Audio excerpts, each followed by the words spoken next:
Good afternoon, Foreign Secretary. Last time we saw you before the committee was in December last year, and we're pleased to see you again to cover a wide range of issues that are currently on your desk. And we're also really pleased to see Nick Dyer for your first appearance as Interim Permanent Under-Secretary. We know that your time is tight, and so we'd be grateful. We have a large number of questions. We'd be grateful if you could keep your answers as concise as possible, and I will encourage the committee to do the same with questions. What I wanted really to start with was the last time we saw you, as I say, was December the 16th, and at that time you were working to the priorities of the former Secretary of State. But in March this year, you wrote to us setting out your 6 priorities, and they were security, growth and resilience, migration, development and climate, women and girls, and agile alliances. And then in the House in March, when you were discussing the ODA cuts, you said that your priorities would be Ukraine, Sudan, Palestine, and Lebanon. So I looked with interest at your Chatham House essay, and The Guardian said about it that it was one of the clearest and most comprehensive pictures of the Foreign Secretary's worldview, where she thinks her department should devote its attention in the coming years. Is that right? In the Guardian article, I think that in the interview you said, I think AI is going to end up being the dominant foreign policy issue that we deal with over the next 2 years. But obviously that wasn't mentioned in the 6 points in March. And I wondered, do you acknowledge that there's been a change of emphasis and priorities over that time? And so, I've got a member of my staff do the annoying thing of putting the 3,200 words into the computer, and if you have a look at the essay, AI comes up 12 times, NATO comes up 9 times, Europe comes up 13, defence comes up 8, and the word nuclear comes up 7. So it does seem as though there's been a change, because if you look at the issue of development, there's only 2 sentences on it, and if you look up Gaza, there's only 2 sentences on it, and Lebanon, where we visited recently, didn't come up at all. It's as if foreign policy has kind of lined up behind hard power much more. Would you mind explaining? Yeah, so thank you very much, Chair. Thank you to the committee for having me. We just give a sense of the overview and where all of these things fit in. I think what I was trying to set out in the essay was very much the backdrop. So the priorities we set out, these are the things that the FCDO is focusing on. Part of what I was trying to do with the Chatham House essay was really to set out what is the backdrop that we are dealing with and what is it that the UK has to respond to.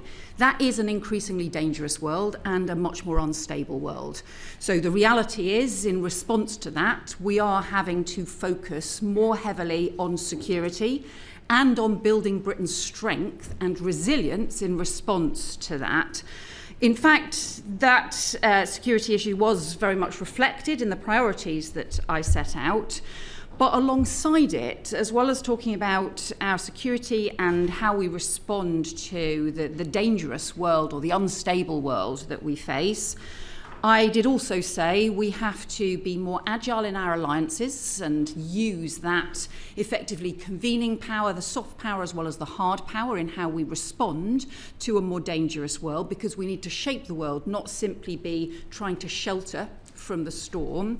And I was also clear about our humanitarian priorities, our values, and the need for us to be confident in upholding those values. So actually our focus around development, on humanitarianism and on women and girls are very much reflections of those values. So the overarching thing was the context, the threats that we face as a country, the turbulence in the world, and then how we respond on the building our strength and resilience, developing our alliances, and upholding our values. If you retrofit that to what were the priorities that I set out for the Foreign Office earlier on in the year, First of all was national security, continuing with that priority for national security. That obviously is completely in line with the essay. Secondly, on economic growth, I've changed the focus so that it's not just about economic growth, it's actually about growth and resilience. Yeah. And that is very much in response to the instability in the world. If you look at something like the Strait of Hormuz, actually our strongest economic policy at the moment is seeking to get the Strait of Hormuz reopened. And also strengthening our border security. So our migration focus was both about our border security, but also about how we build our democratic resilience and how we work internationally to tackle issues of migration. But then on the alliances, building alliances, again, that is a clear priority set out earlier on in the year. And then finally, the women and girls and the development and climate priorities are very much about the reflections of our values. So for me, those priorities, the 6 thematic priorities that I set out earlier in the year, were very much actually in line with that broader essay which sets out the context. And I just come back to the AI issue as the final point in a second. But then you also referred to what's the geographic priorities. And it's always a challenge when trying to write a sort of broad, overarching foreign policy essay. Do you start from the geography and move around the world, or do you try and address the broad themes, which means that you will highlight geography from time to time as part of highlighting the themes. So, of course, Ukraine, central to our security. The issues around the Middle East, including Israel-Palestine, that is about both our security and our values. So too is Sudan, so too is the Lebanon, that they cut across both the issues around our security and our values. So I think those are very much in line. The area where I would agree with you that I think things are moving on at a pace is around AI. And look, that is just a sense of the pace at which I think everybody is grappling with the speed at which technology is changing. That creates huge opportunities, but also creates huge challenges and threats. And I was very struck as part of a visit that I did to China, where I went to see some of the work that they are doing on AI and robotics. Really the pace at which things are moving. We've also seen a lot of the debates with the US around Anthropic and so on. That's also, again, about the pace at which those things are moving. So I do agree that actually that was not highlighted in the priorities in February. That is a reflection of the pace at which this is moving. And this is me looking forward and thinking this is going to shape everything that we do, I think, over the next 18 months to 2 years. It's going to influence all of our foreign policy debates. And that means we in the Foreign Office have to adapt. So, I mean, obviously the world is changing very fast, and it's difficult to keep up with it, and it's been a very challenging period of time.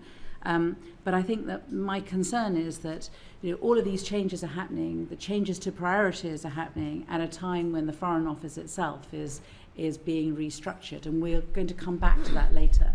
As to whether or not the Foreign Office is restructuring in line with your priorities, and whether it will be in a position to be able to restructure if those priorities needed to change again.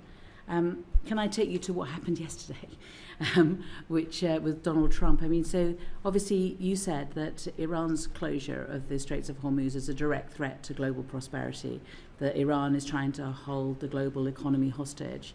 And it's imperative that international law is respected. And obviously yesterday we had Donald Trump saying that he was going to be the guardian of the Straits of Hormuz, and that he was going to charge ships 20% for the privilege of his being the guardian. I mean, what is Britain's reaction to this? How are we going to deal with such a challenge? Well, our position remains that we want to see the Strait of Hormuz fully reopened.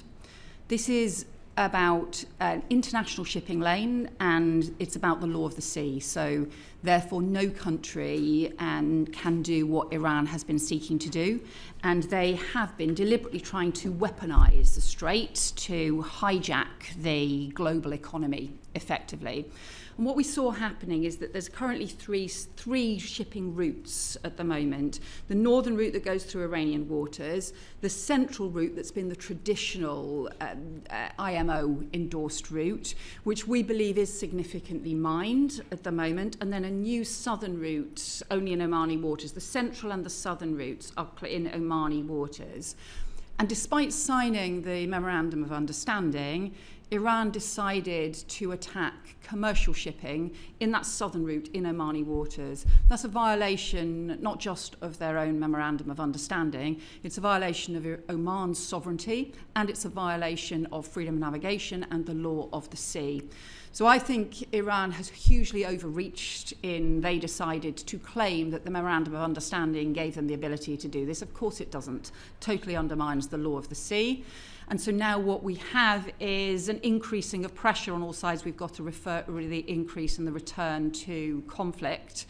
What we want to see is obviously to ensure that we can get the strait reopened, and that means reaching again a ceasefire and going back to the talks process. But Iran has to, on that basis, halt the attacks on commercial shipping, and I don't think that can be allowed to continue. May I cut across you? Because, I mean, it's a very clear critique and analysis of what Iran is doing, but I mean, members of the public watching today will have heard Donald Trump saying that he's going to close the Straits of Hormuz and he's going to charge ships 20% and he's going to be the guardian of the Straits of Hormuz. Now, you know, obviously we're allies of America, but are we just going to just do nothing about that? Well, we continue to oppose tolls and charges, and in fact that's the discussion that I had with American colleagues last week while we were at NATO. We were talking about that we could not end up with tolls and with a system on the Strait of Hormuz that would undermine the freedom of navigation and the law of the sea.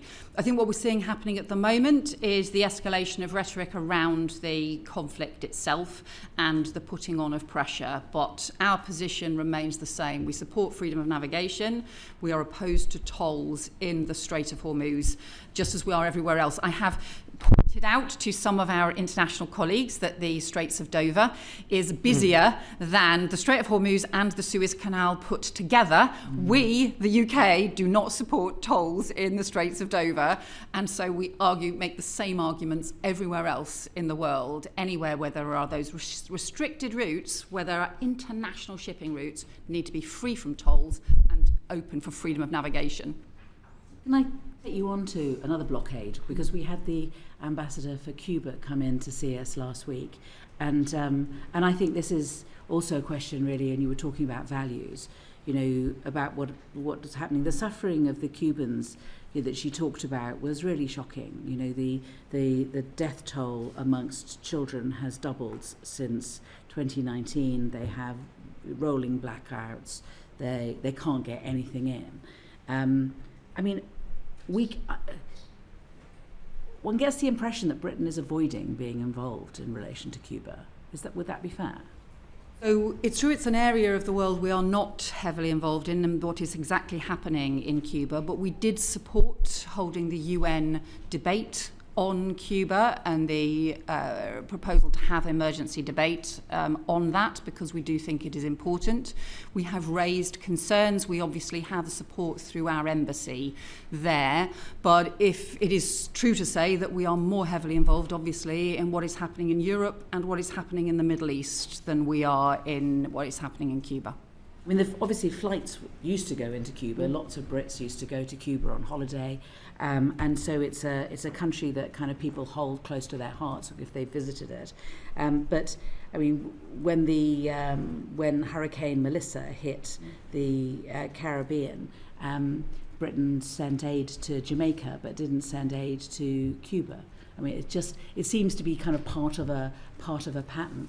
And I think the direct challenge that we were given by the ambassador, which is a question I think which is important to have an understanding of, is when we were in Europe, we had an agreement with the Cubans, which when we left because of Brexit, we had to have a rollover agreement, which is called the PDCA, which has been signed, but it hasn't, and it was signed in 23, but it hasn't been ratified.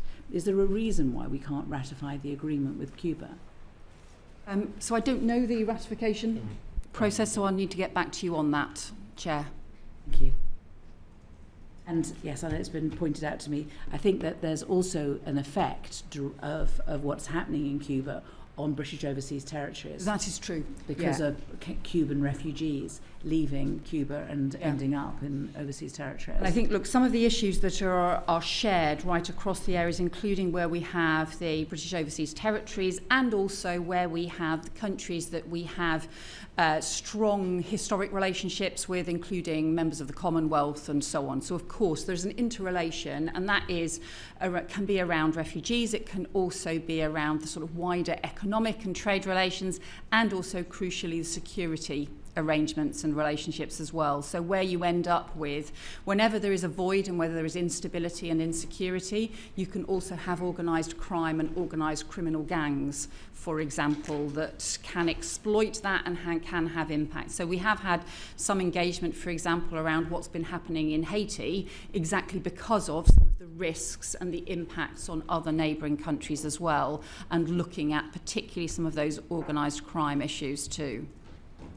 I think there's not much of a suggestion, I don't think, that the problem for Cuba is organised crime I agree. or exploitation of the issue. I think it's just that they can't get anything into the country.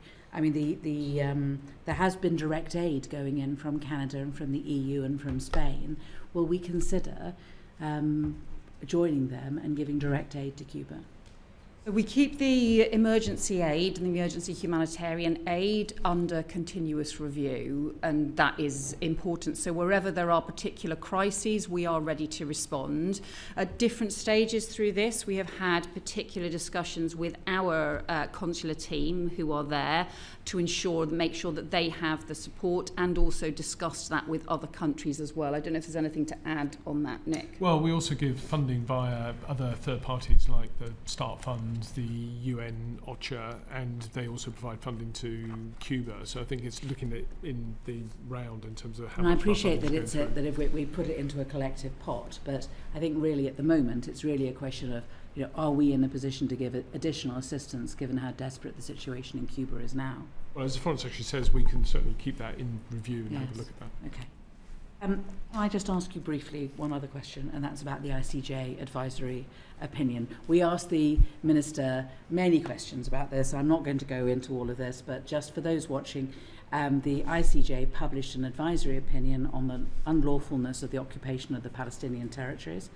It came out just 2 weeks into a Labour government, and we've all been waiting for the government's response. I'm sure you agree that we ought to respond. So really I want to know what the hold-up is. I mean, has it been written? Has the Attorney General got it? Has the Foreign Office got it? Has the Prime Minister got it? I mean, what's the hold-up? So I think this links into the issues around settlement trade. So do you want to cover those? No, I want to this cover one, this just on this one. specifically. Okay. So I think, look, obviously, the new Prime Minister is going to have to consider how he wants to address this issue, and I've not discussed it with Andy Burnham yet, although I have discussed some of the policy areas that it touches on. But let me just say a bit more about the sort of advisory opinion and the approach as well. So. It is an advisory opinion, so that means, my view is, we should make sure we are advised by it. It's not binding, but it is important.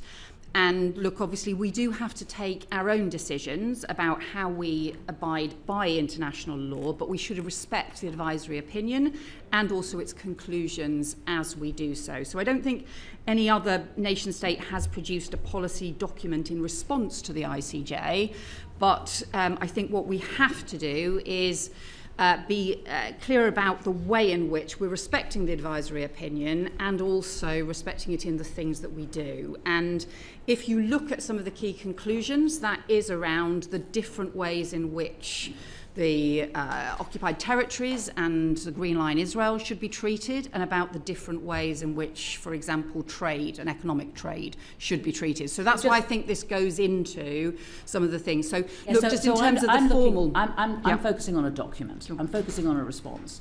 The ICJ puts out an advisory opinion. I was certainly, I don't think I'm alone, in us expecting there to be a written response.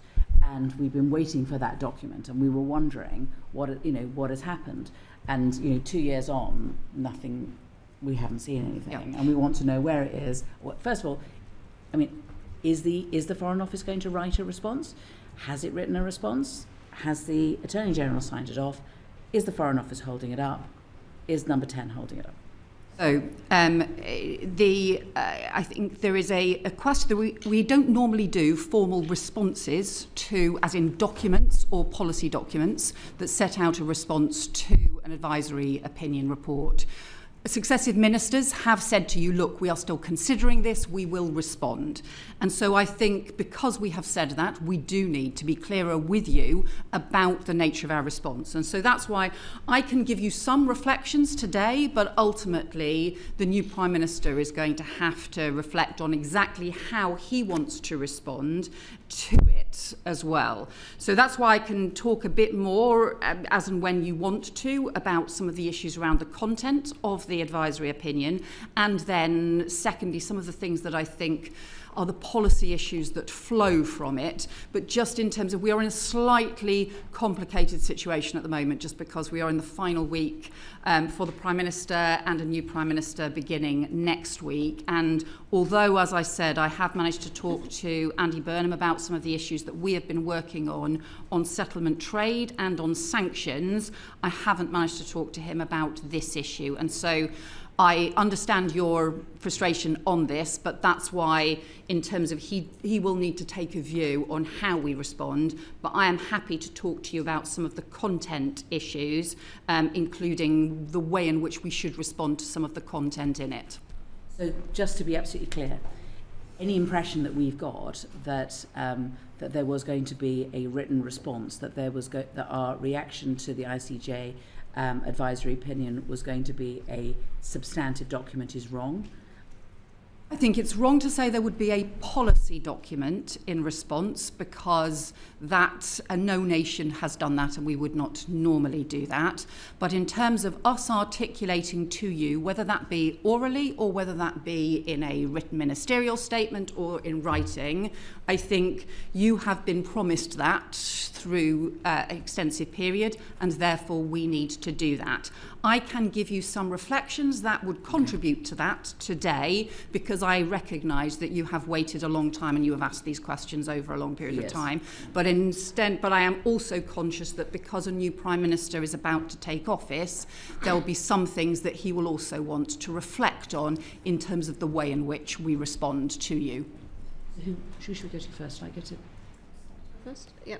Thank you, Foreign Secretary. So you mentioned Andy Burnham there, so I'll start with his position statement and then come on to settlements. Yeah. So he made a statement in relation to Gaza, saying that we didn't get it right, we must do better, and it took far too long to call for a ceasefire, and that now we must do much more to strengthen our approach. So as the Foreign Secretary, do you agree with his reflections that it did take far too long and that the position was wrong to start off with? Yes, and I think, look, a lot of what he was talking about, I think, was referring to issues for us as a party in opposition, because I think it's about the kind of the early response that we had on this, where we should have been faster to call for a ceasefire, and also been clearer from the start about the importance of international humanitarian law. And I think that is a reflection really for us as a party, but yes, I do agree with that. In terms of stronger action going forward, yeah, you're saying that conversations still need to be had. So I also think we need to have stronger action going forward. And look, we should be clear about the things that we have done. We have recognised the State of Palestine, a historic decision to do that. We have suspended the previous government's negotiations on a trade deal. We have had suspension of all arms exports to the IDF that could be used in Gaza. We have had 4 waves of sanctions, including sanctioning 2 members of the Israeli cabinet, and including the most recent wave of sanctions on violent settlers. We've restored funding to UNRWA. We've increased support for the Palestinian Authority for both funding and capability building. We've done the medevac and student evacuations. We've also introduced with Australia and Canada a new international peace fund as well.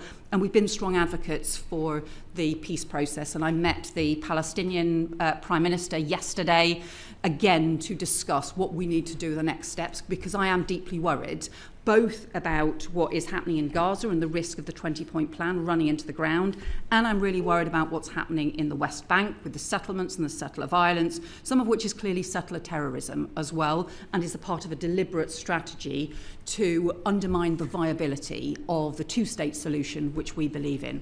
There are two areas we've been looking at to go further. I'll just complete that and then let you come back. The two areas we've been looking at specifically to go further is around the trade with the illegal settlements and also around expanding the sanctions regime. And again, the particular thing about the sanctions regime is also how that links back to the expansion of the illegal settlements, because when we face the E1 expansion, which is fundamentally aimed at undermining the viability of the two-state solution, be deeply, deeply damaging, we need to have some stronger pressure, some stronger levers that we can put on.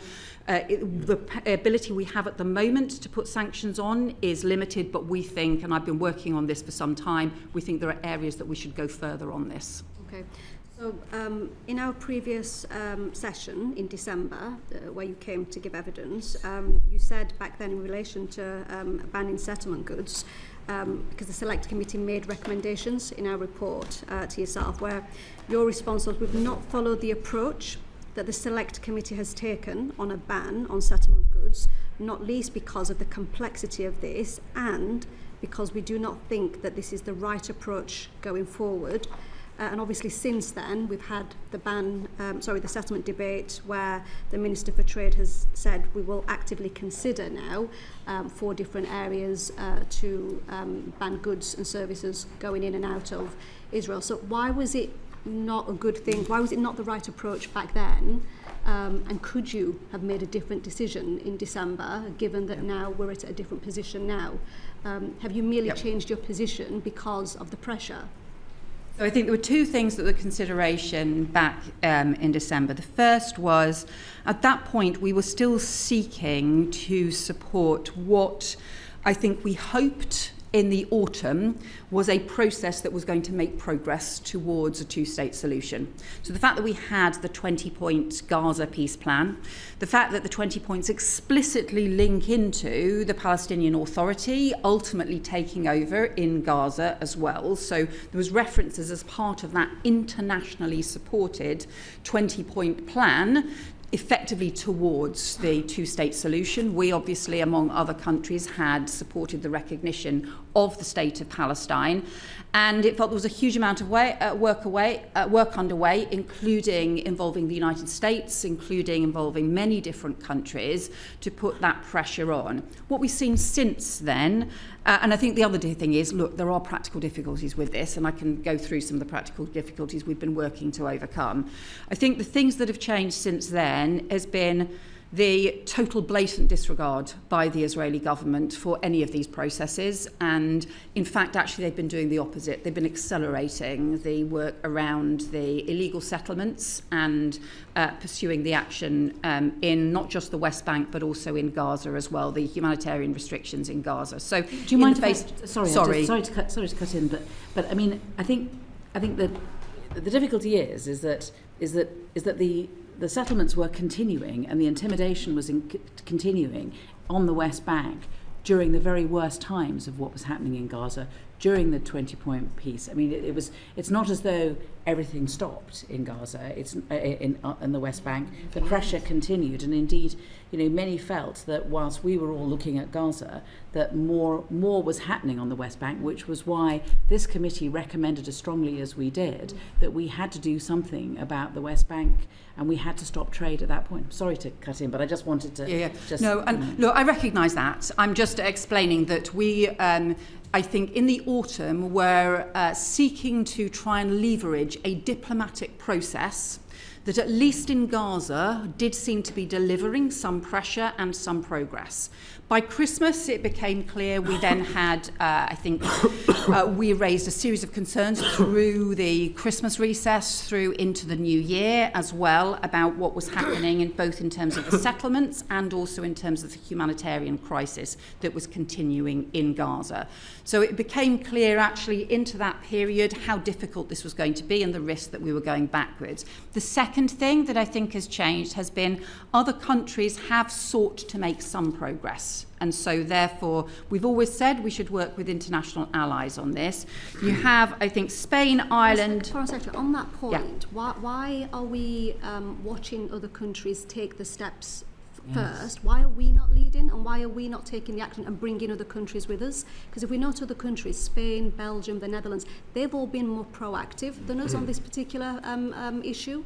Why has the UK not decided, well, this is a step that we want to take, and then bring other countries with us? So only a small number of other countries have done this, and actually they have faced significant limitations. What we're trying to do at the moment is learn from those limitations and see how much further we can go. So we are looking at going further than other countries at the moment in terms of the options we're looking at. We have also continually led the way on a lot of the sanctions issues. So if I just say something about the things we are looking at the moment, one of them is around expanding the sanctions regime so that you can use it in a targeted way against the settlements. So if you look at the E1 settlements at the moment, we've got the ability through the sanctions regime to go after settler violence for abuse of human rights. So we can take action, we can put sanctions down where there's evidence of being linked to settler violence. But if it's simply a contractor that actually does a contract for E1, that is quite hard for us to use our existing sanctions regime to do so. We think we need to expand the sanctions regime to look at making it more about international humanitarian law, not just human rights abuses. That would allow us to then say to all businesses who are considering contracting to develop the E1 settlements, if you do, we will be pursuing sanctions. That will take us a bit of time to bring in and to expand that, but I strongly think we need stronger levers to be able to put pressure on international businesses that are tempted to get involved in the E1 settlements. Those settlements are illegal, they should not be going ahead, and it's not just about short-term illegality, this is about the long-term undermining of the viability of a two-state solution. And so that is the warning I want to be able to give to businesses now. Do not engage with the E1 settlements. We are going to pursue sanctions on that, and we also want to work with other countries to encourage them to do the same. When we banned trade with Crimea after the Russians invaded that, how long did that take, and why is this taking so much longer? We have a trade deal with Israel where we make a distinction between the West Bank and Israel. We're able to distinguish when it comes to giving Israel preferential treatment on bringing their goods in, but we don't seem to be able to just stop the trade. I don't understand. So on the trade issue, so there's how we use sanctions in a targeted way for those who do contracts. So then alongside that, there's what more can we do on settlement trade. Obviously, the additional complexity for the settlements compared to Crimea is with Crimea, we also had a sanctions regime for Russia and for Belarus, and if they had knock-on consequences for what was happening in Crimea, to be honest, we thought that was fair enough. And if for the settlements, there's obviously an issue about not wanting to have an impact on Palestinian businesses in the occupied territories and not wanting to have an impact on legitimate Israeli businesses in Green Line Israel that have never had any engagement with the settlements and who may have had all sorts of trading relationships. Well, so that means stop. And if they don't stop, then they're going to be impacted. Indeed, and so there are ways to do this through again, this dedicated sanctions regimes, and we've also been looking at whether there are things you can do through the goods licensing process as well. In terms of where other countries have got to, because it is worth reflecting on, most of the other countries are focused on goods and focused on goods only. Services is more complex, so if we want to look at things like advertising bans and things like that, that is more complicated. Spain has done import of goods. Ireland is currently, they'll be completing their legislation next week. So I spoke to the Irish Foreign Minister again yesterday. I have previously discussed it with her, but I spoke to her again yesterday about it at the Palestinian donor group. But they made a decision to just focus on goods and not on services. Similarly, the Netherlands has done so. Norway is consulting on things. Slovenia did introduce an import and goods ban, and then they reduced it. Norway's introduced a white paper and will introduce legislation in September. Yeah. So they're planning to do it through legislation. Yes. We would rather not have to do this through primary legislation because that is a very complex Don't you route. think So you'll what get we're support looking... in Parliament if you introduce legislation to ban... it just takes a long time. So that Ireland have chosen to do this through primary legislation. What we are looking at is what the options would be in terms of using secondary legislation, including using effectively the statutory instruments and the existing sanctions regime processes. So we're looking at all of those things at the moment. Ultimately, the new Prime Minister will need to take a view on all of this, but these are the things that we are working through in some detail. Because look, the fundamental principle here is, first of all, that nobody should be profiting from stolen land. And secondly, we need to have stronger levers to put pressure on, particularly around the E1 settlement, because of the damage that it would do. So, look, it's about, you know, look, we want to have a position that reflects the fairness and what we think is right, but actually the most significant thing that's driving the pressure on this at the moment is the need to have additional levers and ability to put pressure on in this area. Final question. Given the sort of the scale of the expansions of the settlements, what type of time scale are you looking at to ensure that there is a ban in place? If you could have a short answer. The reality is that I don't have a timescale at the moment. I want any action to be as rapid as possible. There are some things that you might be able to do more quickly than others, but they may not provide a full answer, and that's what we're looking at the moment. Do you know when the Israelis intend for the contracts to all be signed on E1? So there have been rumours about different timescales. We are currently anticipating it's possible that they will do so during August. Exactly. And that's why we want to be able to give a clear warning at that point about what our intention is, so that even if the regimes are not fully in place, we want to be able to say to businesses they should not be contracting with the E1 settlements. No. Thank you. Foreign Secretary, when the Minister for the Middle East appeared before us last week, he suggested that you'd be able to update us on the envoy for arbitrary detention, who the Foreign Affairs Committee, have been asking about throughout this Parliament. Do you have an update for us? Yes, I do. I can tell you that Alistair Burt is appointed as the UK's first ever envoy for complex consular cases. His focus will be on the most difficult and complex detention cases involving British people overseas, including those where there are obviously human rights concerns. And I think many of you will know Alistair as somebody who I think was an extremely well-respected minister, including Minister of the Middle East. And I think will have both the experience and the dexterity to be able to deal with what are often very difficult cases with a lot of distressed families and also complex negotiations that need to take place with the states involved. And it would be fair to say that when he gave evidence before us about the British government's policy towards the Middle East, both Labour and Conservatives, he said that it was always too little, too late. And the good thing about Alistair is that you know that he will always tell us and he will always be honest about what he thinks, and he will do so in such a diplomatic way that you always think, well, fair point. Yeah, I do. There's some follow-up on that. Thank you. That's welcome news from this committee. As part of the evidence last week, I asked the Minister for the Middle East questions about Dr. Hussam Abu Safia, director of Kamal Adwan Hospital, who's been in Israeli detention for 18 months without charge.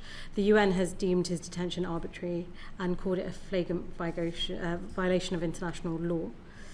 Earlier we heard from a quote from you that you said it's imperative international law is respected. Here's a very clear case where it's not. The Minister told us that it's been raised by the FCDO. I wanted to ask you how this has been raised. What have we done? So I think got a lot of distress about this case, and I think it's also, we've had evidence obviously in this case that there's been a lot of focus on, but actually I think there are other cases, including of doctors and healthcare workers being detained, and no transparency for those cases, real concerns about human rights abuses, real concerns about the implications. So we have raised it. This is something that Hamish Falkland has been pursuing, and that this is something that we will continue to pursue as well. How exactly has this been raised, Foreign Secretary? Well, I can provide you with further details, or get Hamish to provide you with further details. I know you've raised it with him.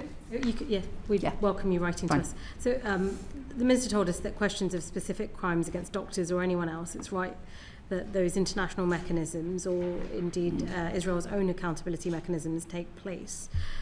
The issue is here, the UN have had to wade in on this situation, saying that he is being held without charge and this is a violation of international law. Israel doesn't seem to be listening to anybody on this. His situation is very grave. He may well die in captivity. What do you say to the British people who are looking on at this and wondering, why is this situation being allowed to unfold? I think there is this really serious concern about human rights abuses, and this is a very distressing case, because we know this is somebody who has been a doctor providing medical and health care for people as well. And I think it's something that has been raised internationally. Ultimately, it is the Israeli government that needs to be accountable for the decisions that they have taken. It is one of a whole series of individual cases where there are real concerns about the abuse of human rights law, about the abuses of international humanitarian law in this case. Thank you. In line with that, as part of our questions to him last week, the Minister told us that the basic norms of international humanitarian law are being increasingly unadhered to, and that a whole range of questions on accountability remain unanswered. Yesterday, you would have seen, as we did, EU foreign ministers struggling to reach an agreement regarding trade with illegal Israeli settlements in the West Bank, and we've heard from you this morning as well. We are agreeing that we can see that the Israeli government are openly stating they're erasing internationally recognised borders, and there is state-sponsored settlement activity. We agree that Israeli settlements are a barrier to peace.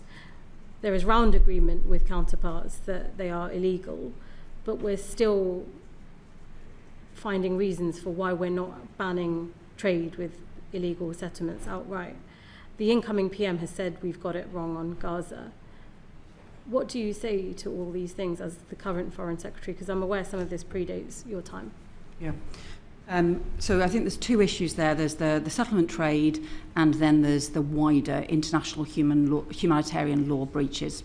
So on the settlement trade, I agree, we do need to do more, and we've been looking at a range of different options as to how we go forward. The new Prime Minister will need to take a final view on those. So I agree, we do need to do more, and I think we are ahead of the EU looking at this. Individual countries may have gone further, a small number of individual countries have gone further, but we are ahead of the EU in looking at this. But the broader point about international humanitarian law, I think, is important, because we've seen a series of breaches of international humanitarian law, not just in terms of what's happening in Gaza and in the West Bank, but in other parts of the world as well. Our sanctions regime currently can't effectively be used on breaches just of international humanitarian law. That's what I believe we need to change, and that's what we are looking at how to change, to expand the sanctions regime. That would then allow us to use sanctions in those cases where we have egregious breaches of international humanitarian law, where, for example, if humanitarian aid is being withheld in a really obvious and detrimental and incredibly damaging and immoral way, we would have the ability to then use sanctions in those cases to put pressure on as well. At the moment, we don't have many of those levers. We have our diplomatic pressure, which works in some places but not in others, but we don't have a sanctions lever to use effectively in that way. Will you be making that point to the new incoming Prime Minister? We have had some of those discussions, and I'm sure those discussions will continue. It's Alan, yes, sorry. Thanks, Chair, and thanks for joining us today, Foreign Secretary. I wanted to raise Syria, and I draw the committee's attention to my register of interests. I was in Syria earlier this month at the inaugural Syria-Britain Business Council conference, and it's clear there are opportunities for the UK to support the transition and the reconstruction of the country, but we may be missing some opportunities by not having an ambassador in place or our embassy up and running. And notwithstanding the recent attacks, I wonder if you could say a bit more about when you think we will have a permanent presence in Damascus. So I'm going to defer to Nick on this, because some of the issues around the scale and nature of our diplomatic presence obviously raises a range of the issues. We are sort of very conscious of this as a priority area where, in terms of our relationship with the Syrian government, it's something that Minister Falconer has been looking at a lot. We're currently recruiting for the next special envoy to Syria as well, and we are reviewing the diplomatic presence. Yes, so we are looking at our overseas network review as part of our broader transformation, and looking at how we can deploy our staff differently to reflect the new realities of the global world that we live in. Part of that is obviously places that we're not in, including Syria. We've had an initial look at the options of a permanent presence in Damascus. It is incredibly expensive, I will say that. So there are trade-offs, and we just need to work through what the trade-offs are. So we need to do two things. First of all, work out what are the options, and the whole bunch of options that I've seen, what we think is the best option, and then secondly, what is a trade-off? So if you want to open this mission, which ones are we prepared to reduce? And I think that's a set of options. How many options are you looking at, and when might you have an answer? Well, the overseas network review, frankly, I'm pausing that until we get a new POS in place, because I think the new POS want to have a view on that, as well as the ministers. We're having the first cut at a conversation this week, and then we'll probably take it into the early autumn. The public may not know that we invest more money in Syria than any other country. And so the idea we don't have a representative in that country or an embassy is odd in the circumstances. Yeah, I suspect Ukraine is probably a bigger bet in terms of our funding. Okay, but, yes, it's all. So yes, we have invested. We'll have a look at the obviously at the Foreign Office's accounts when we get them. Yes. But we haven't had a chance to have a look at them yet. They haven't come. We haven't published them. Yeah, that's right. Although we asked for them today. They will be published before recess. Well, good. Because unfortunately, it'll be after you've left. Holiday reading. Holiday reading, yes. But when you come back in September, we'll ask you about them then. Thanks, Jim. Richard. Thank you, Chair. And Foreign Secretary, when you were before the committee last December, we talked a little bit about the US national security strategy that had come out the 1 month prior. You'll know very well that the United States talks in that document about helping Europe by, quote, cultivating resistance to Europe's current trajectory within European nations.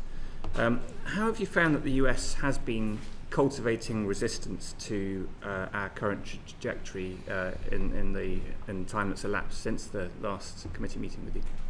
So, look, we just had the NATO summit last week. I had very many discussions with Secretary of State Marco Rubio as part of that on a whole range of different issues, which were very positive discussions. And I think the big focus has been how we increase Europe's role within NATO.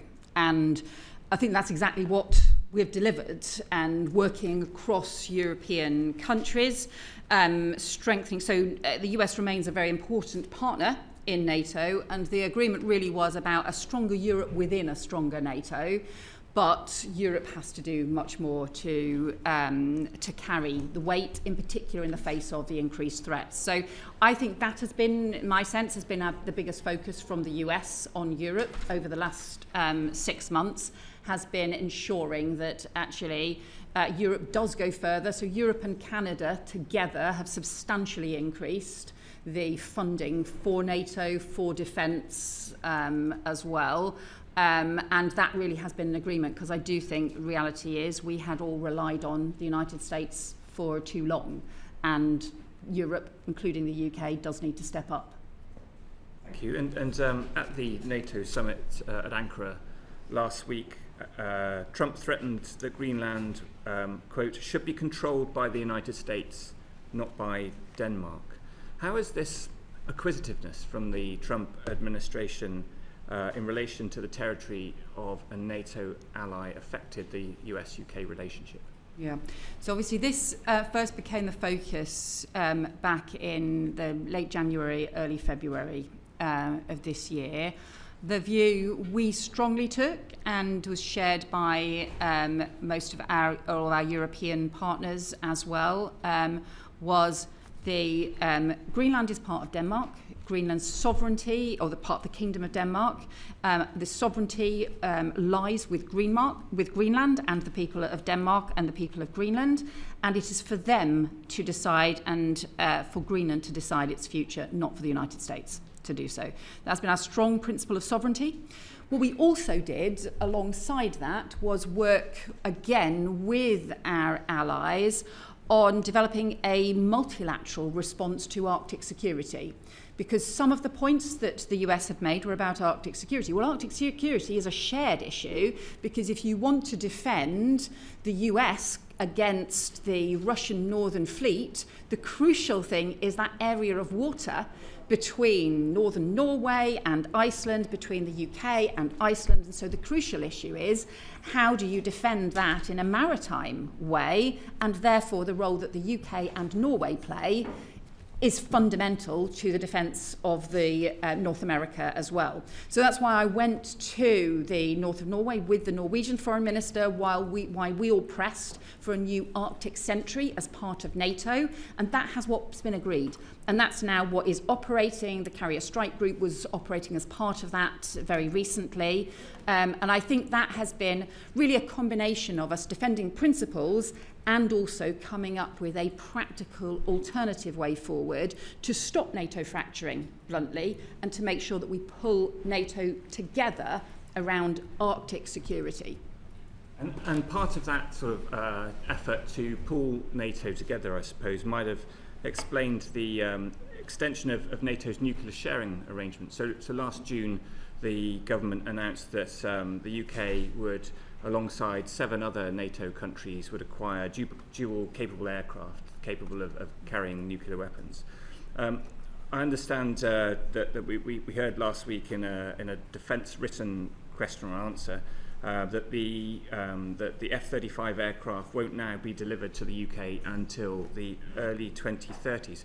I'm interested in the diplomatic aspects rather than the defence or technical aspects, but why won't the UK be able to acquire those aircraft? Why won't the UK be joining this nuclear mission until the early 2030s? So I'm going to defer to Dan Jarvis and to the Defence Secretary for decisions about the Defence Investment Plan and the priorities and the timescales within it. That's, I think, for them rightly to set out. In terms of the diplomatic issues, I think we've had some very strong, very positive discussions with not just the United States, but more widely with our allies, both about the Defence Investment Plan, but also more widely about our cooperation. I think the UK does more than most countries to put our defence capabilities into NATO and at the to be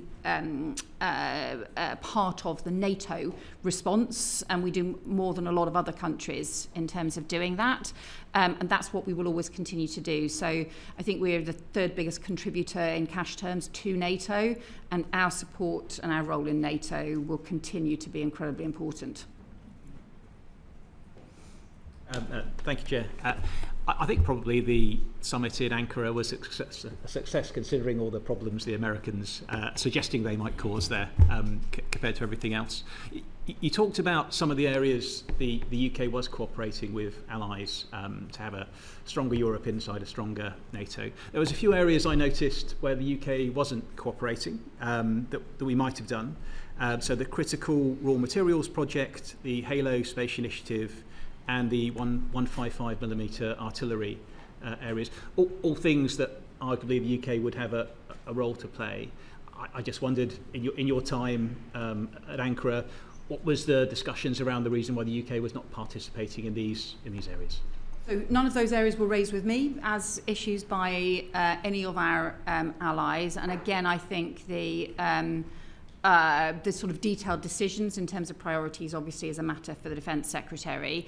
I think what I would say is, look, the UK has particular capabilities and particular specialist capabilities, and therefore it's right that there'll be particular roles that the UK will play as part of NATO, and ultimately no country can spread itself across every single area or capability, or actually our contribution is limited, and we are best focusing in parallel. That's the whole point about having a NATO alliance, is that we focus alongside allies on different areas and capabilities.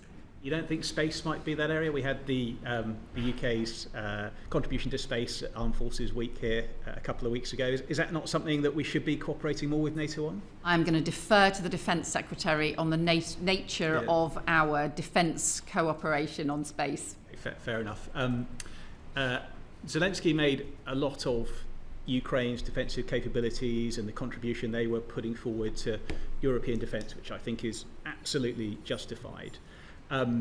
Many people have talked to a path to NATO for Ukraine. What's your view on how that would happen, and how is the UK supporting that process? We've always supported that for Ukraine, but we recognise there are different obstacles and disagreements in different places around that. But for us, Ukraine is already part of the defence of NATO territory. Ukraine is also crucially part of the defence of Europe and Europe's stability as well. And that's why I think we have to think about really Europe's security and defence as running from the UK to Ukraine, from Norway to Turkey.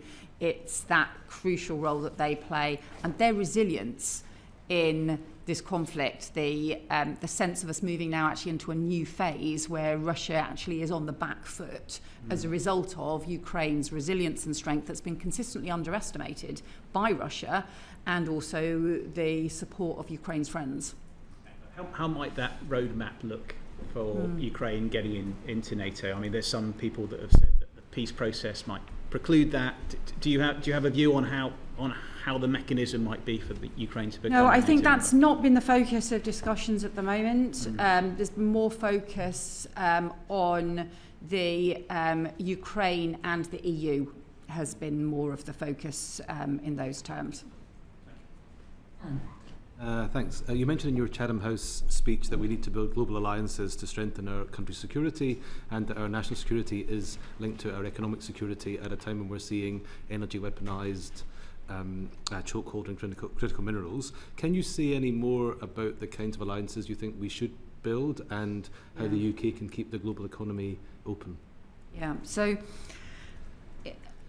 some of the alliances that, the more agile alliances, we have our core alliances, particularly around NATO as well, and our close partnerships. So, for example, the work we do particularly with France and Germany in the E3, but more widely our European cooperation as well.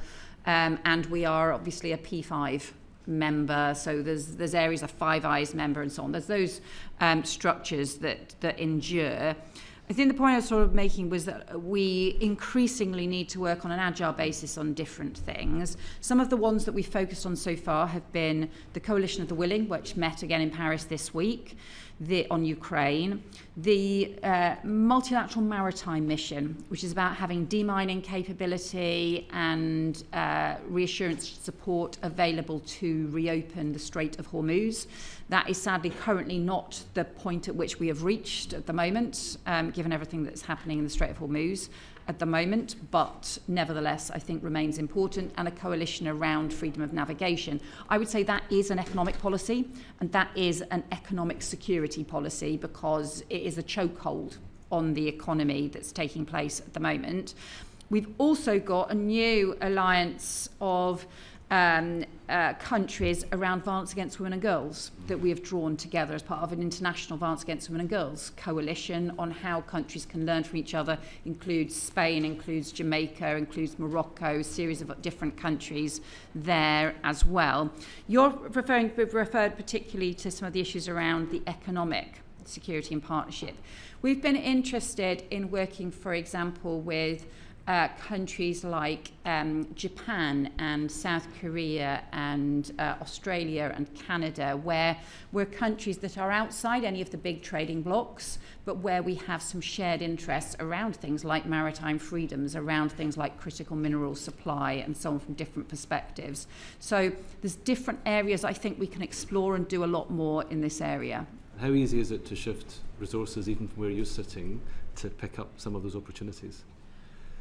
So because we have a very effective diplomatic network, actually we can lever our existing diplomatic network and relationships in order to support those things. And ultimately it depends on how intensive you want the collaboration to be and what you want it to do in practice and how much it's about alignment of things that we're doing already. Thank you, Chair. Thank you. I'm going to ask a couple of questions about conflict resolution and peace building and the changes in the FCDO and where that leaves us with the conflict resolution and peace building at a time when the world is more dangerous, as you know more than most, because you go to many of those areas.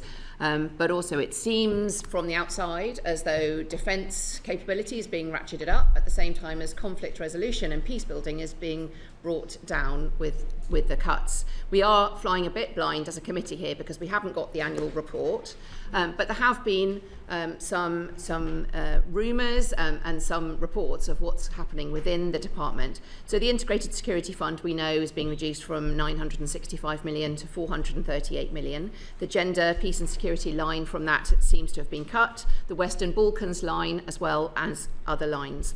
The Conflict, Security and Monitoring Project has been terminated or moved. The International Humanitarian Law Unit also moved to another team, absorbed into other directorates. It's unclear to me. The conflict prevention and humanitarian policy teams are expected to lose about 20% of their staff. I could go on, but there's a lot of specialist conflict analysis there, but also in-country conflict prevention work. For example, even in Sudan, that seems to be being cut by. So what is your view on where we have conflict resolution and that read across between defence going up but conflict prevention going down? So I'll pass over to Nick in a moment to follow up on some of the just restructuring issues in terms of the Foreign Office. But I think the focus in terms of how conflict prevention fits into diplomacy and fits into our approach, in some ways I think is more important than ever because of the areas that we have chosen to focus on. So the fact that within our ODA allocations, the areas that we are focusing on and protecting are the fragile and conflict affected states. But what I've also been clear about is that those ODA approaches have to be aligned with diplomacy around conflict prevention. So you don't simply have, we have one bit of the system does ODA over here, we have another bit which is a cross-cutting conflict prevention over there. Actually, we try and align those and link those together. The areas, obviously, we are putting greatest focus on have been obviously Ukraine, which is fundamentally about how you try and contain and resolve a conflict. Sudan, where we are seeking to reach a ceasefire. Israel-Palestine, where actually the meeting yesterday that I was at in Brussels was all about how do we re-energise the 20-point peace plan in Gaza and how do we broaden it and how do we prevent conflict extending and erupting there. So and what we've also done is focus and revive and re-energise some of the work around sexual violence in conflict as well as part of the women and girls priority too. That is particularly acute around Sudan. where we've seen the most horrendous sexual violence used in conflict as well. There is obviously, there's a broader backdrop, which is the UK staffing of the Foreign Office and the FCDO compared to the combined UK staffing of the Foreign Office and DFID put together is actually a 39% increase in 10 years. That is not sustainable, and so that is why, as part of not just the spending review, but as part of focusing the organisation, we do have a programme which is about having had some staff reductions as part of that. So that is a backdrop. Would you say it's gone from overall conflict resolution looking around the world to much more focused on those? The 4 countries are Ukraine, Sudan, Palestine and Lebanon that are talked about. Do you think the focus is on those 4 countries alone and at the expense, or you have to make decisions of that more global conflict resolution? And so areas like the Western Balkans, which may be coming up as conflict areas, are having to be reduced because of the cuts. Well, so Stephen Doughty has just been doing a very intensive period of diplomatic engagement in the Western Balkans. We've obviously had Karen Pierce as our envoy in the Western Balkans as well. So I think in terms of our expertise and capability, we maintain a very strong focus on the Western Balkans. The other thing I would say we're trying to do is to make this more thematic across all of the development, because of the nature and the way in which we're focusing a lot of the development funding on the conflict affected areas.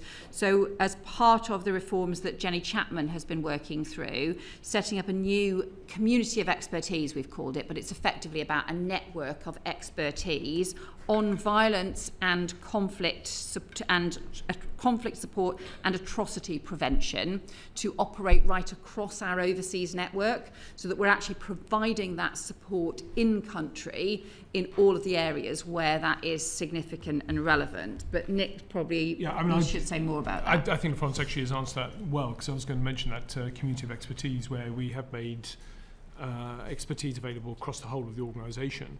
Just one word on the funding. In terms of actual funding of projects, we'll see a person there instead of a whole potential project on the ground, won't we?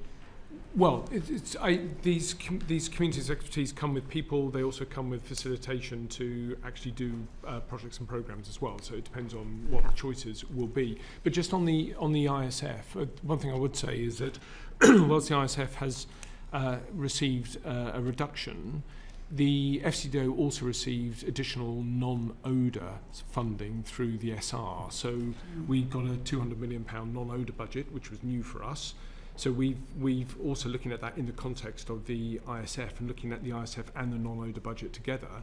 So all the work that we were doing through the ISF, whether that's on hybrid threats, cyber security, serious organised crime, migration, CT, that's now spread over a larger funding base. Those lines are in the list I've got for future ISF spending reviews. Well, we'll wait to see in the report on that.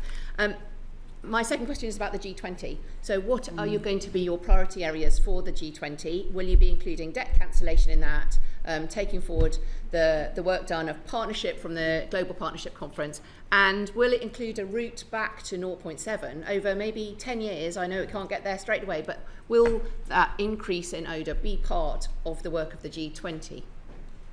So we have been looking at a range of options for the G20 priorities next year, which does include looking at different forms, reforming finance to make it easier to mobilise, whether it's the World Bank, whether that's about other forms of the Development Bank finance and so on. So some of those finance reforms have definitely been issues that we have been looking at. I would say another area that I've been pushing personally as a priority is to do violence against women and girls as a global issue next year. I think there's a series of ways that we can do that as an international priority. But as you can imagine, G20 priorities is absolutely something that a new Prime Minister is going to have to decide. So I think we're not really able to set that out more broadly at this point. You'd have liked to by now, but thank you. Thanks. Thank you. Just to pick up some of Fleur's points on the ISF and conflict prevention. I mean, you said in the outset, Foreign Secretary, growth, security, and migration were your the first three priorities that you mentioned, and obviously conflict has a massively negative effect on each of those. I think Fleur actually outlined some of the concerns that we've got pretty well. So it was just to follow up really. You said that there's an increasing proportion of ODA being spent on FCAS countries. I just want to confirm, maybe Nick can answer this, that we'll see that in the annual review, because the impression we're being given from the sector is more money is being spent on middle-income countries through development finance, through climate finance, and less, with the exception of Sudan and Ukraine, on FCAS, the most conflict-affected states around the world. So just a confirmation, really, what you said. And I'm sure you're right. We'll see that in the statistics that come out. Yeah, and Foreign Secretary is of course right. Yes. So we have fully protected our funding to Ukraine, Palestine, and Sudan. So that hasn't been cut at all. You will see in the annual report and accounts the individual allocations to countries. You will see in that we have reduced the number of countries that receive direct funding from the FCDO. You will see in that as well that some of the G20 countries, in fact all the G20 countries, will be zeroed out, and there will be a higher proportion of that direct funding is indeed going to fragile conflict affected states, and a smaller number. That's good news. And then the non-ODA money you said that was additional for the ISF. Obviously great that there's more opportunities for migration and security cooperation. Can we spend any of that on conflict prevention, the civilian peace building, the stuff on the ground that helps prevent conflict starting in the first place, rather than that hard security? So we've allocated funding on migration that is separate from the ODA budget for the first time, and this is part of our significant expansion of the migration team in the Foreign Office.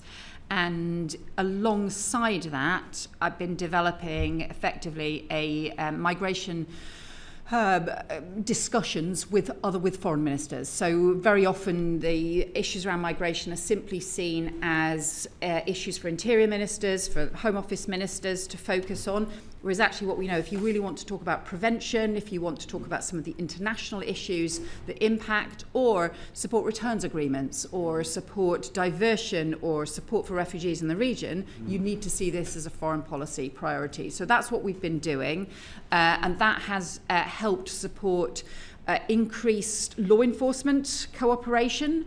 It's helped support a big increase in returns arrangements and returns agreements, and also some of the upstream prevention work as well. So that does allow us some flexibility, and this is a developing area of work that we are trying to expand significantly.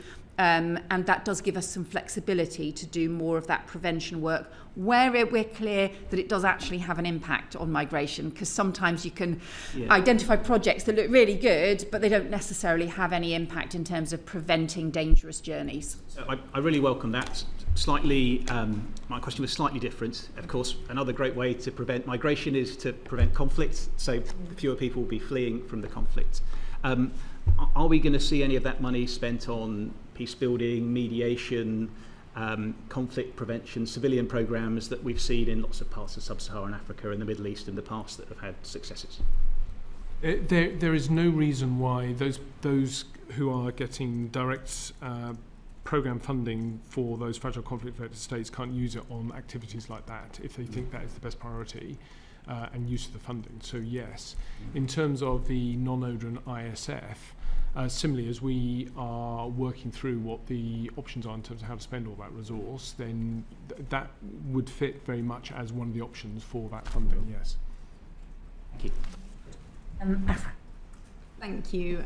Foreign Secretary, the Chair at the start asked you about your priorities, and in March this year you wrote to the committee setting those out against the backdrop of what you described as a more volatile, contested and unstable world.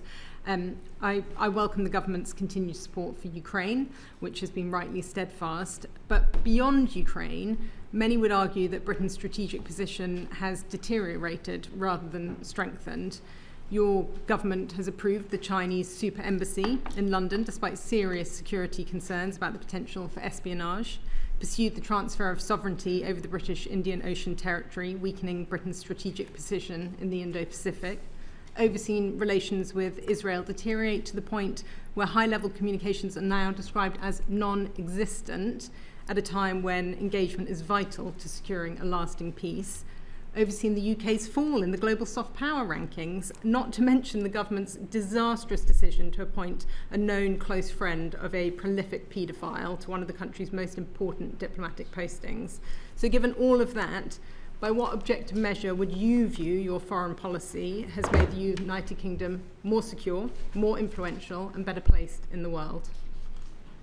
So you won't be surprised to know that I disagree with you on a whole series of those issues. Obviously, though, we do continue to agree with the importance of the support for Ukraine, and that is fundamental to our security. But look, if you look at the different roles we are playing in each of these areas on security, our role in terms of supporting Ukraine has been vital. It's our role, obviously, as part of NATO, which continues to strengthen as part of strengthening European NATO, our support directly for Ukraine, and we are now part of the European loans that, as was agreed and announced yesterday. We've also played the crucial leadership role on the coalition of the willing, as we saw the Prime Minister and French President chairing yesterday. And alongside France again, we are leading the multilateral maritime mission, which is about the support needed to ultimately reopen the Strait of Hormuz, where we don't believe that Iran has the demining capability in order to get the Strait of Hormuz reopened. We also have the AUKUS relationship and the strengthening of that and our work with Australia and the Indo-Pacific, and the strengthening of those relationships. We have played a very important role in helping defend our Gulf partners in the Middle East when they faced attacks from Iran. And we continue to play an important role in the United Nations as well. So I think in terms of our security, both in terms of our European security and the Middle East as well, and also some of those wider global relationships, that we've been playing a hugely important role. The other area I would flag, I think, is Sudan, where the UK has been the country that has shone the spotlight and continued to shine the spotlight on Sudan. I used the opportunity of NATO last week to raise Sudan and the risk to El Obeid again with other European colleagues who have also since put pressure on, and with the United States and with Gulf partners who we are continuing to raise this with.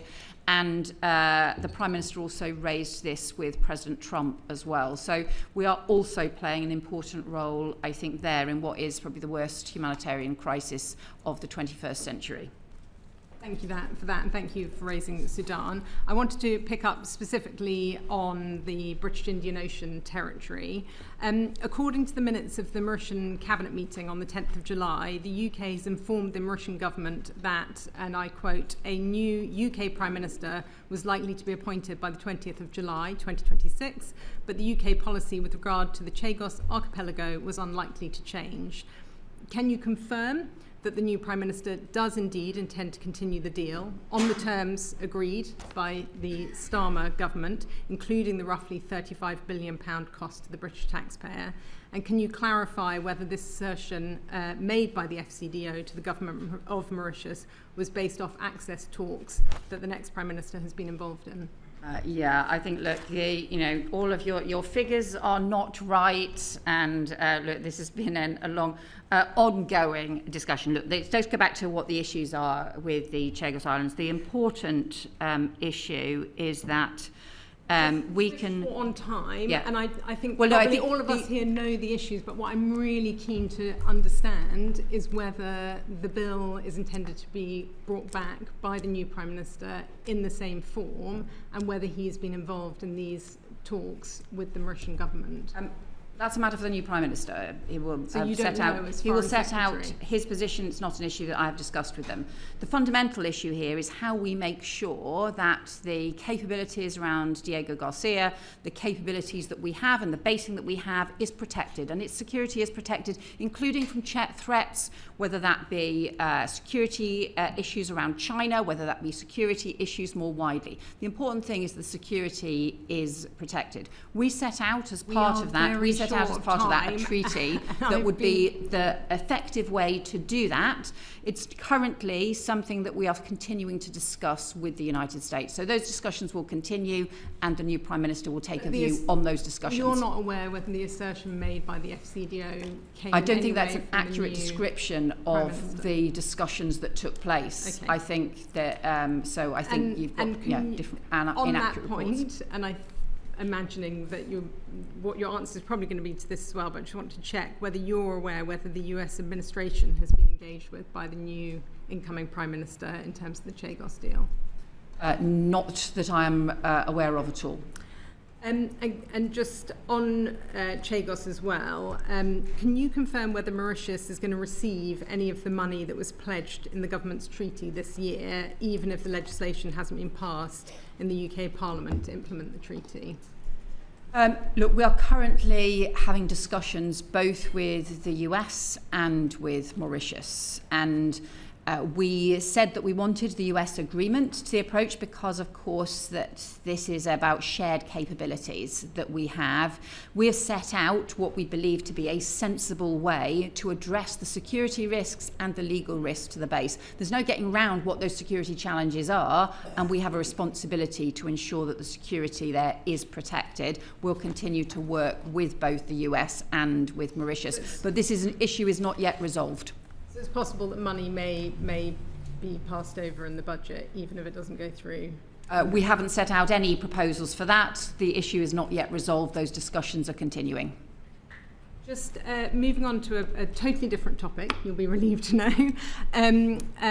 As you know, yesterday the Home Secretary took steps to close legal loopholes so that the leader of the Rochdale grooming gang, Shabir Ahmed, a vile individual guilty of horrendous crimes of exploiting, raping, abusing young girls, can be deported to Pakistan. Despite being stripped of his British citizenship in 2016, media reports are suggesting that Pakistan is refusing to accept Ahmed and is demanding the extradition of 2 political dissidents from the UK in order to do so. I just wondered what conversations you might have had with your counterpart in Pakistan and what steps the Foreign Office is taking to ensure that Shabir Ahmed will be deported. Yeah, I mean, this individual should not be in the United Kingdom. He should be deported. He has no right to be in the United Kingdom. So I strongly support the action that the Home Secretary is taking.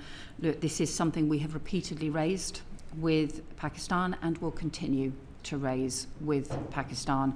And it's not just this individual case. There are a small number of similar cases where we also believe that these individuals have no right to be in the United Kingdom and should be returned to Pakistan. Those discussions will continue because we think ultimately the rules should be enforced. So on that point, in the Home Secretary's speech in the House yesterday, she did say that the Foreign Secretary and I will continue to work on all avenues to pursue a deportation. Do you agree with the Shadow Home Secretary that if a country refuses to take back a convicted criminal, they should face visa sanctions? We've already taken some strong measures and increased the number of foreign criminals that are being returned as a result. So there's been a significant increase in foreign criminals returned over the last 2 years. We've also taken action, including around some visa measures and so on, which have also prevented some of the abuse of the system as well. So we've seen a reduction in abuse in certain areas and from certain countries as a result of taking measures around visas or as a result of the negotiations which have included covering those things. And we've also secured an increasing numbers of returns agreements. you'll understand why I'm not going to go into the sort of detail in terms of discussions with individual countries, but in terms of the broad point, do we believe that all possible levers should be looked at in order to ensure that the immigration system has credibility and that the rules can be enforced? Yes, we do. Thank you. Thank you, Chair. Foreign Secretary, can I turn to Russia, which has been described as the most serious threat that this country faces, and where we know there has been a steady stream of attacks in the form of sabotage, assassination squads, the attacks on the Prime Minister's own house, cybersecurity, and every other lever, including disinformation. At the same time, British citizens continue to go to Russia, and Russian citizens come here. British businesses are doing business in Russia, and Russia seems to be gradually being included once again in international and sporting and cultural events. So what is our strategy towards Russia? So we work very closely with our NATO allies, and also particularly with E3 as part of the E3 countries, and also some of our E5. So in other words, the France, Germany, Italy, Poland. We have very many discussions about the approach to Russia. I think you're right to describe Russia as the most serious threat to Europe, and that is a range of different kinds of threats. So in Poland, they obviously are preparing to ensure that they can deter any direct military threats. And so I've been to see the concrete tunnels that are being dug along the border with Kaliningrad, and the anti-tank defences that they're ensuring are in place as a deterrence against physical threats. But what we're also seeing is the hybrid threats, the sabotage, the cyber threats, the misinformation, the industrial scale of disinformation that I know the committee has a lot of expertise on and has looked into in some detail. So what we seek to do is to be able to respond on all fronts. Look, NATO is a defensive alliance and is about deterrence and responding to that. But what we seek to do is to be able to have the strength and resilience to respond on all fronts. One of the things that we have done is expand the Foreign Office's capability around dealing with hybrid threats, including cyber threats, but also including the misinformation, disinformation. So we are increasingly using sanctions to go after the disinformation factories, the Russian disinformation factories, and some of those things which are about destabilizing democracies, as well as about some of the more physical, tangible threats that we deal with. So we're expanding that. We're working with allies on making sure we've got those shared capabilities to respond as well. And then beyond that, a lot of the thinking in terms of the strategy is, of course, linked in with the response and the support for Ukraine, and how we seek to bring the Ukraine conflict to a just and lasting peace that the Ukrainians want. And you yesterday announced another package of sanctions, yes, including specifically aimed at those responsible for cyber attacks and disinformation. But in other countries, you mentioned Poland and particularly the Baltic states, they are raising awareness of their citizens that they are facing an actual threat. Do you not think that we need to do more to make British citizens aware of the scale of the threat that is now posed to the whole of Europe? So I think this is a really good point, and it's something that I've been reflecting on, because what is really striking in Poland is how much they feel the sense of the sort of sense of a society-wide sense of needing to ensure their strength and resilience and their defences against the threat from Russia. That is also very clearly the case in Scandinavian countries, in places like Finland and Sweden. Again, some of this is about history, because obviously it's a key issue for the Baltic states as well. Whereas for the UK, on the far side of Europe, it can feel a little bit more distant as well. And yet, when you have those cyber threats, when you have those hybrid threats, they can actually be very immediate. So I do think that this is something that we are going to have to debate far more. I think it's going to need to be part of a public debate as we continue to need to increase defence investments, for example. It's going to have to be much more part of our public debate than I think it has been for a long time. We probably, all of us, just assumed that, we had a peace dividend after the Cold War. And actually, I think people took that peace dividend for granted for much longer than collectively that we should have done, because after Crimea, all the signs were there and we needed collectively to respond. So I think we are going to have to debate this a lot more. And you referenced the work that the committee has done on disinformation, and you identified that, I think, in your Chatham House piece as being one of the significant threats. Now, this committee visited the French Centre which counters disinformation, Burnham. We've talked to other countries, all of whom have their own capacity for countering, but this country doesn't have a national centre for countering disinformation. Will we establish one? I think that's one of the committee's recommendations that probably has cross-government implications, because... Yeah, there are 7 ministers responsible for disinformation in this country. Which means that nobody's responsible for disinformation. I think you make a fair point. We provided, I think, very effective help to Moldova when, in terms of exposing and countering disinformation.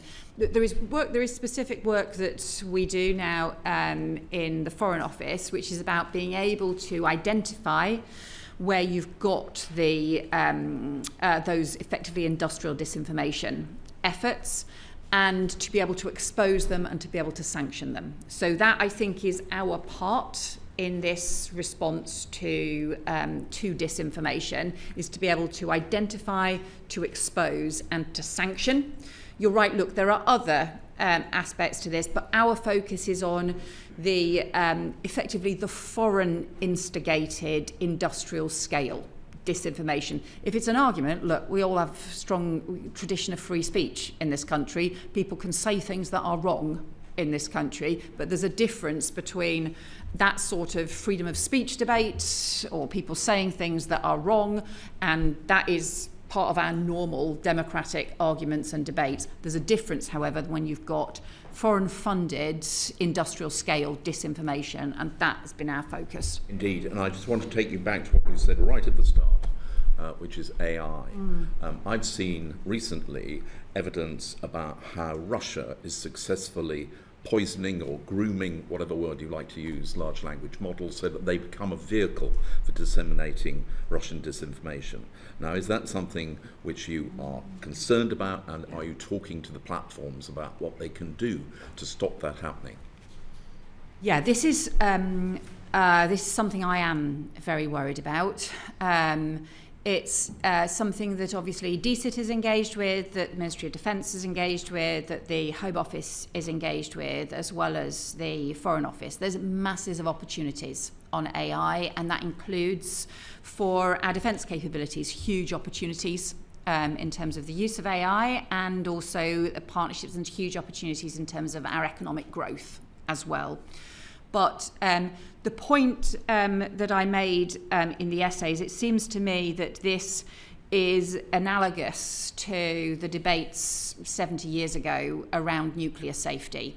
Because at that time, look, you have nuclear capability, you have abilities to use this as part of nuclear energy and for nuclear power in ways that are safe, but also huge threats and risks, particularly if malign actors or terrorists or extremists can get hold of nuclear material. As a result of that, we developed the international agreement, effectively international consensus around standards, around guardrails and so on.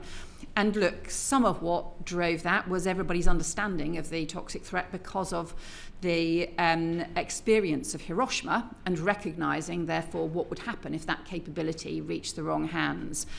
But you can see similar issues now on AI, and yet we've got parallel discussions going on about standards and safety. We don't have a proper sort of global engagement. We don't have a proper engagement taking place between the biggest powers, particularly that involves the US and China, but also the UK as a third capability power, and also because actually of the work Rishi Sunak did, having the expertise around AI safety as well that we have continued to build on. So therefore my argument is we should take a parallel similar approach to learning from the experience around nuclear safety. We should be looking to develop global standards and a global debate about what the safeguards need to be.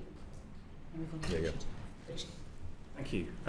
Foreign Secretary, you said a moment ago, you made a distinction between the hybrid threats and physical, tangible threats. And I'm not asking you to speak about information that is classified and that you cannot speak about, but I'm curious about the Prime Minister who said on the 5th of June, it is our intelligence assessment and the assessment of other countries in NATO that there could be an attack by Russia on NATO as soon as 2030. Are you able to at least sort of say whether he was talking about some of these hybrid attacks of the sort that, frankly, some are already with us, or whether he was talking about the physical, kinetic, tangible attacks? I think NATO increasingly has to assess all those kinds of threats, including physical threats and also including the hybrid threats, including cyber threats and so on as well. And so we have expanded some of the capability and some of the discussions across NATO countries on some of those cyber and hybrid threats as well.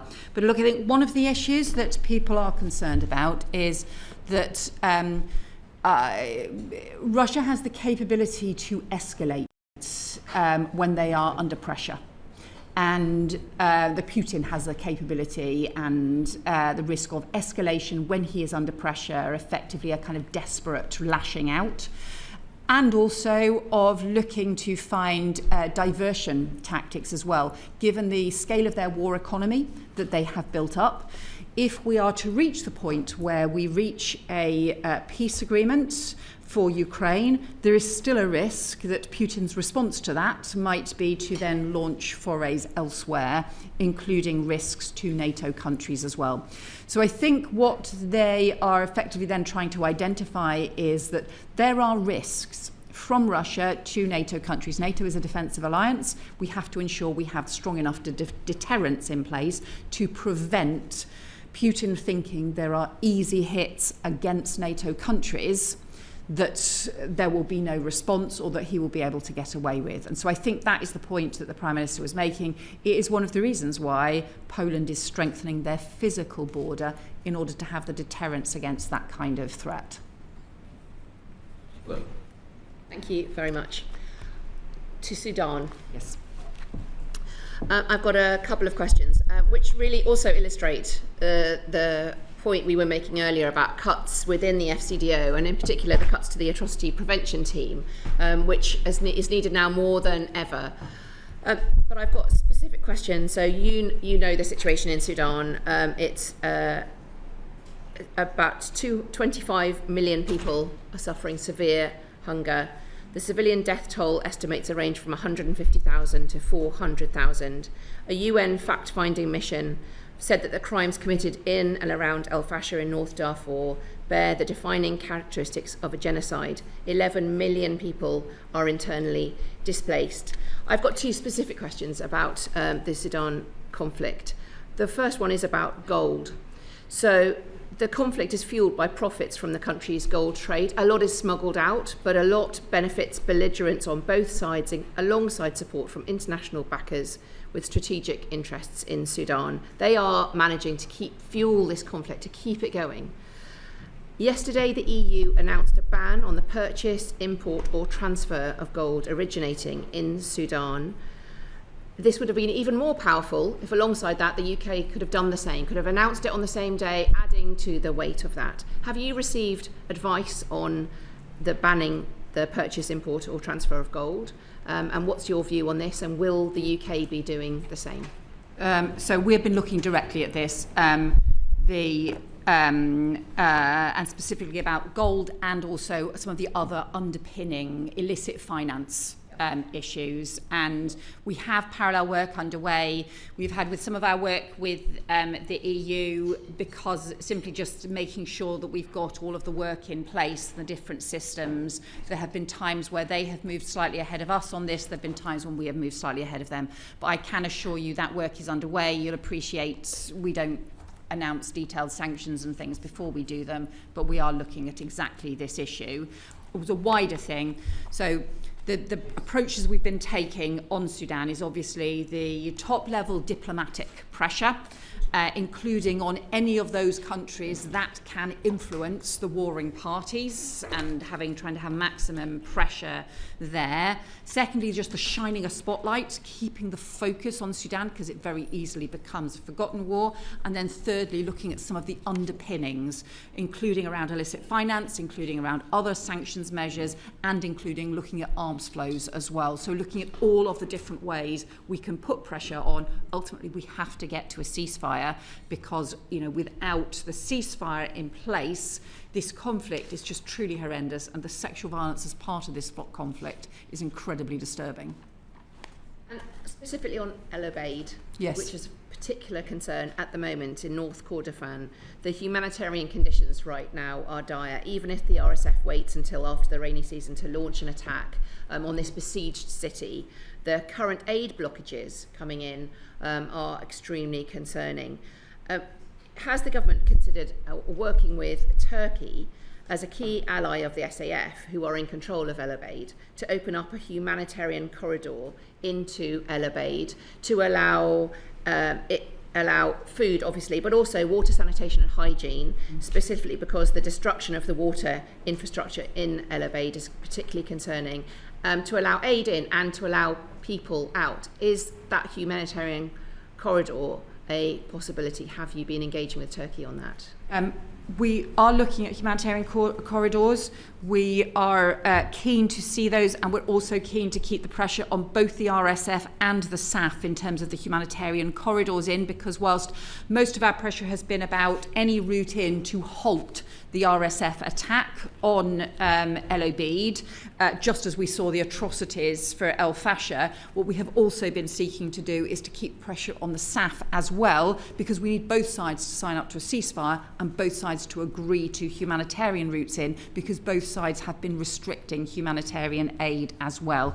I will check about the specific discussions with Turkey and come back to you on those, but comprehensively we've been focusing on all of those. And I just got a message, I think, from the French Foreign Minister just as I walked in the room. I think they have been coordinating a G7 statement on Sudan as well. So that was part of that, comes out of some of the discussions we had last week at NATO, where I have been just continuing to try and keep that focus and the international spotlight on Sudan as well. Foreign Secretary, your predecessor came before this committee and told us about the establishment of the Soft Power Council, something which we welcomed, as we have always felt on this committee. Soft power is as important as hard power. However, it seems to have run into the ground. You may have seen the article in the FT. One member quoted, "It's been a bit of a waste of time, it hasn't had much steam." And another member said, "Since the change in Foreign Secretary from David Lammy to Yvette Cooper, there's been zero interest in it." Is that correct? So Chris Elmore has been taking forward some detailed work with the Soft Power Council. I think we would agree that in terms of the first year focus has ended up being too broad. And what we actually need to now focus on is very practical deliveries for the Soft Power Council. Because, look, the reality is we have our soft power spread across a whole series of institutions that deliver things, including the British Council, including our universities, actually our Premier League, and our diplomatic network right across the world. And so what we really need to do is to have the Soft Power Council focused on what the added value can be and what the particular things it can focus on and can deliver. And so that is what Chris has now been doing, is now starting to work with them in more detail on some actually specific projects, specific things that they can focus on and deliver. Part of the reason for the disappointment is, I think, the fact that you haven't actually been to a meeting of the Soft Power Council. Are you intending to go to one? Yes, they've had 2 meetings since I was appointed. The first, unfortunately, that I was due to go to was at the time, I think it was the time the Iran conflict broke out. The second one has been more recently, that Chris has had the more focused, detailed discussions with them on, right, let's try and refocus around some tangible outcomes, but I'm sure I will do so. And another area in which Britain took a lead, very much to our welcome by this committee, was the taking back of the chair of the Media Freedom Coalition. However, since that happened, all we've seen actually is a withdrawal of support for independent media organisations as a result of the cuts in the Foreign Office budget. So what are we actually doing to champion media freedom? We are part of that coalition, and we are co-chair, as you've rightly said, with Finland. And it's why we have also raised the issues around, and it's why it's been part of our concern, for example, that we do not have journalists able to get into somewhere like Gaza and able to provide reporting there as well.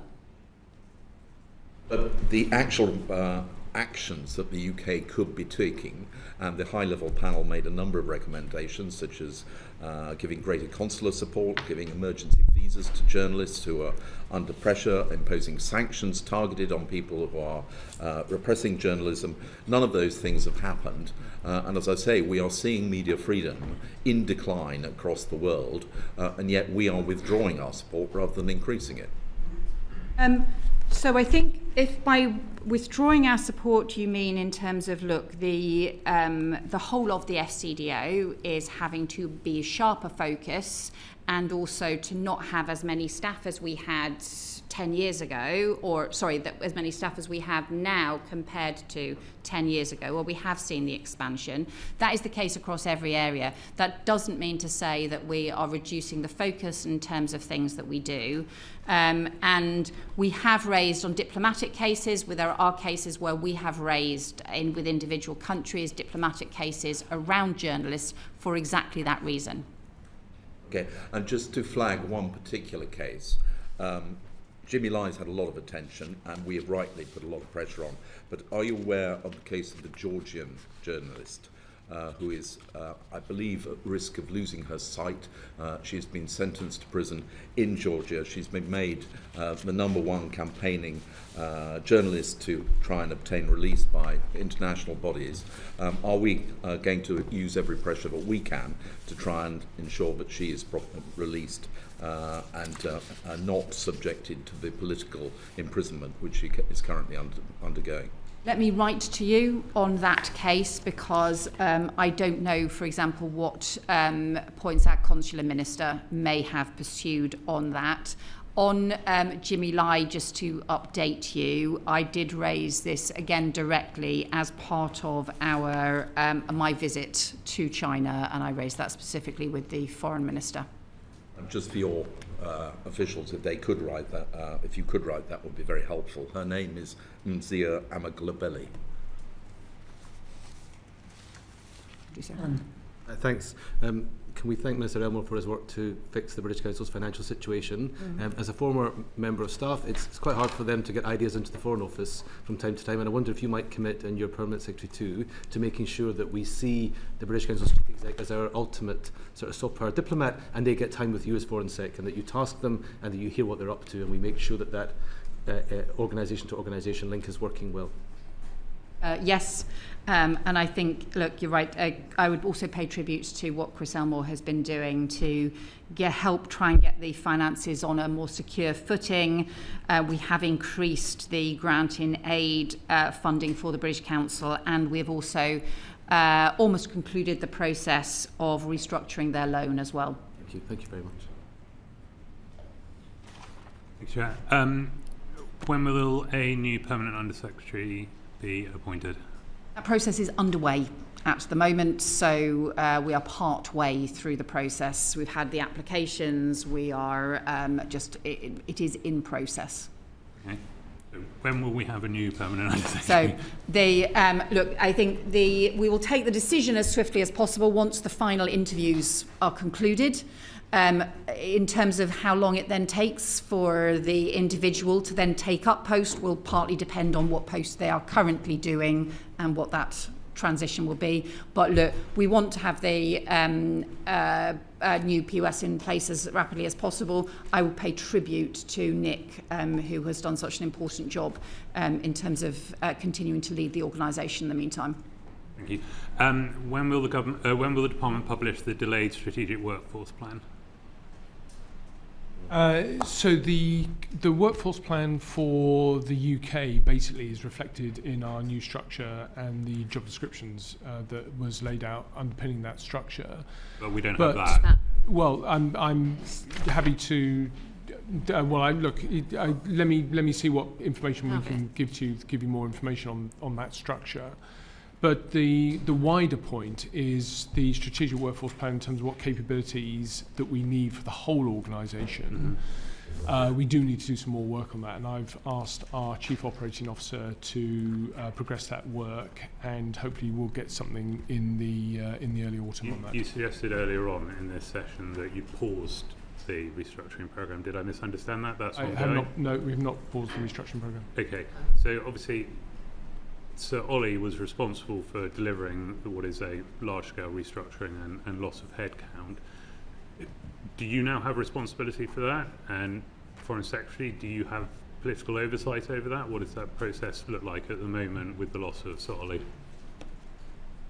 So yes, we do have oversight of it. It is rightly the responsibility of the PUS, and Nick has taken on those responsibilities in terms of the implementation of that.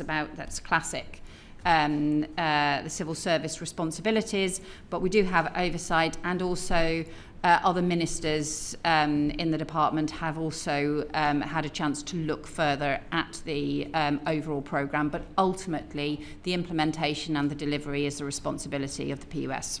So you mentioned in this digest then that there is still work to be done on what the final operational headcount looks like.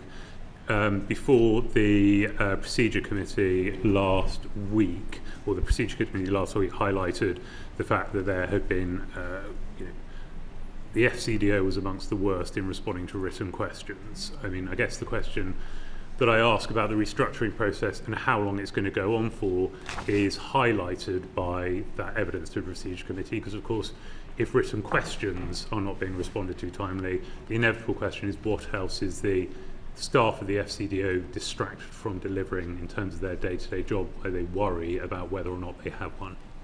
I'll just quickly point out, just on the written questions, we have substantially improved the FCDO's performance. There has been a big turnaround. It would be fair to criticise the FCDO's performance on written questions, but some very heavy lifting has been underway. Some extensive work has gone on. So I think the evidence that Sir Malhotra gave to the committee was actually about all the work that's gone on to improve the performance and to turn that round. Of course, look, there are tensions between the pace of change, meaning that you can make changes quickly and then get on with things, but also, there's, on the other hand, if you take longer about it, then there's a less intense period. So, of course, there are trade-offs in that, but ultimately those are the management decisions that I think are a matter for the civil service. Yes, and just to reaffirm that on the written ministerial questions, I mean, that was more about procedures, not about staff, numbers of staff. So we have strengthened and changed our procedures. We recognise that we were falling way behind in terms of performance, and now we are meeting the 85% standard that is set. Thank you. In order to fund the Defence Investment Plan, the government announced a 1% capital budget cuts across all departments, implying an overall 111 million FCDO cut until 2030. So what are you having to cut? We protected ODA in that, so ODA was not covered in the in this round. Obviously, ODA had already taken a reduction as part of the previous things. So, in terms of this decision, ODA was protected. But yeah, so it's less than 10% of that figure, the actual cut. So it's about £5 to £8 million a year is the cut that we are facing as part of the Defence Investment Plan. We think that's manageable. Manageable how? By what process? Because the DIP funding states the government will monetize assets, including land and buildings. So are you monetizing something? Are you just finding additional savings? Or we set, every year we set aside £20 million of capital budget every year anyway for in-year management. So we have headroom in our capital budget, so we can absorb that within our headroom. Wonderful, thank you. Just want to revisit very briefly the inquiry that this committee did on the appointment of Peter Mandelson. Before you move on to that, may I just ask something specifically, which is about, I mean, from what I understand, there's a bit of a mess about pensions. And people don't know at the moment, particularly at senior end, what pension they're going to have. The whole thing has been, still subject to negotiation. It's being changed. And so is it not right that senior people who are considering redundancy are essentially on gardening leave in the Foreign Office whilst their pensions are being sorted out, and they can work out how much redundancy they're going to get and how they can put that into their pension and when they can start. So there's these major changes going on. People are trying to make kind of overall decisions, but they can't because of the mess that the pensions are in. Is that, do you recognise that? It very much depends on which type of scheme they are using to leave the FCDO. So we have actually 3 redundancy schemes ongoing at the moment: a voluntary exit scheme, a voluntary redundancy scheme, and a discretionary exit scheme. Yes. Under the discretionary exit scheme, we agreed a special arrangement so that we could work out the payment ourselves within the FCDO. We didn't have to rely on Capita. So if you're exiting through the discretionary exit scheme, you're not seeking a pension adjustment, and you can leave under those terms. That's not a problem. Where you have left under voluntary redundancy scheme, yes, there is a problem with Capita. We've got, I think, 8 outstanding issues with Capita in terms of incomplete payments. We've got another range of problem errors that they have we've identified, which we're trying to resolve as well. So yes, there is an ongoing problem with Capita. And so obviously in those cases, instead of the Foreign Office saving money, the public is spending money on people who aren't working for the Foreign Office but are on a full wage. So there are things that we can do in terms of offering people sort of partial payment to exit whilst waiting for the final figures from Capita. So some people could exit under those terms, but it's on a case-by-case basis, and we're having individual conversations with individual people about those circumstances. Do you know how many people that is? Off the top of my head, no. I'd have to check. You want to write to us? Yeah. Sorry to, that's right. To bust.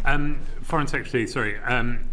The Foreign Affairs Committee did an inquiry into the appointment of Peter Mandelson as His Majesty's Ambassador to Washington. In evidence to this committee, Sir Ollie Robbins told us that he'd been asked to find a job for Matthew Doyle and was told not to tell ministers. I was wondering what your view was on the appropriateness of that. I was appalled by it. Okay. Thank you. Have you taken any steps to ensure that such circumstances can't happen again? I think everybody in the Foreign Office is very clear of my view on this. In our report, which we have published, but I accept you will not have had time to respond to yet, and although we look forward to your response to our recommendations, but I am eager to hear whether or not you have a view on the committee's recommendation that in the case of political appointments to heads of missions roles, this committee should be guaranteed a pre-appointment scrutiny session with that appointee and should have a veto to avoid a repeat of what we saw in this instance.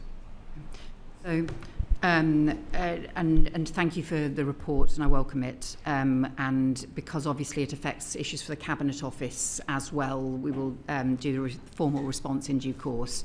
I think we would not I don't think it would be right to have a veto for the committee. There's lots of appointments that select committees have scrutiny over, where they make recommendations, including some very transparent recommendations and reports, but do not have a veto because ultimately the government has to take responsibility rather than have the cross-party committee take the final judgment. I don't think that would be right in terms of an appointment, and there's lots of areas where that is the case.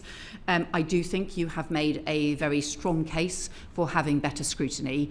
Ultimately, because those political appointments, and there aren't very many of them, but where they take place, they are ultimately tend to be prime ministerial appointments, not always, but they tend to be prime ministerial political appointments.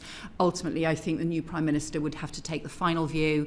All I would say in terms of my view, having looked at the points that you have made and that you have raised with me previously, and also having been a select committee chair, I have a lot of sympathy with the point that you make about the need for scrutiny. Thank you. And just one final one, if I can indulge. That's right, and then I have one from Uma and one from John and one from Alan, and that's it. That's it, okay. I'm just interested to know whether or not you have had any conversations with the incoming Prime Minister about the EU reset, about changing or being more flexible on the so-called red lines, about increasing the ambition of our negotiations with the EU and closer relations.